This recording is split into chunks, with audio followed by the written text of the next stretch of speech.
I just want to say I had like such a marvelous time in Kathy Friedman's do-it-yourself publishing. It was a chance to, because I also like doing a lot of collages and visual art sort of thing, so I love the idea of blending imagery with words, because really poetry, I think, is so much more than just about words. It's also what we see, what we taste, what we feel, and so I kind of like the feeling, the three-dimensional feeling of making my own zine.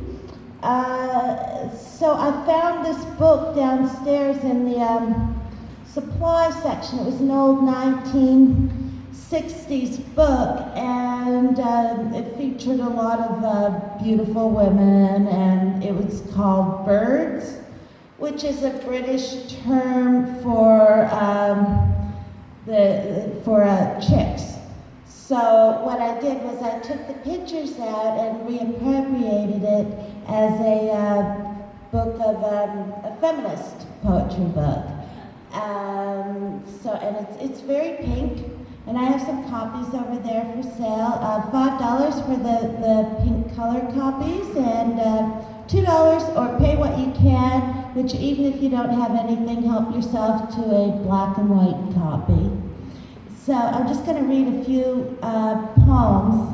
The first one is called To Marilyn Monroe. Pout, baby, pout. Purr in that slow, sultry whisper. Never shout about being raped, about being exploited, about being... What?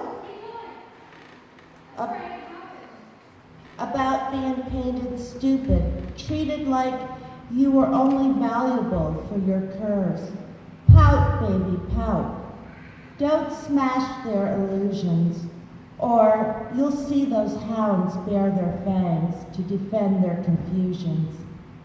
If they had only been wise, they would have realized that you had mastered all the learning curves of a survivor.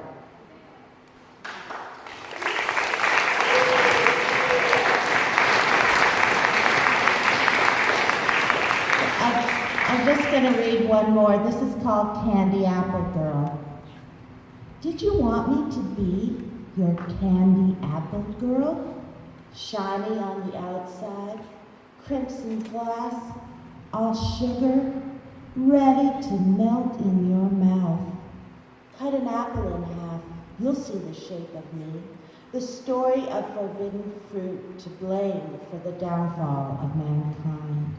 Just like Gustav Klimt with his tales of women with red hair like flames, men gather around in their darkness to tell their stories. Thank you.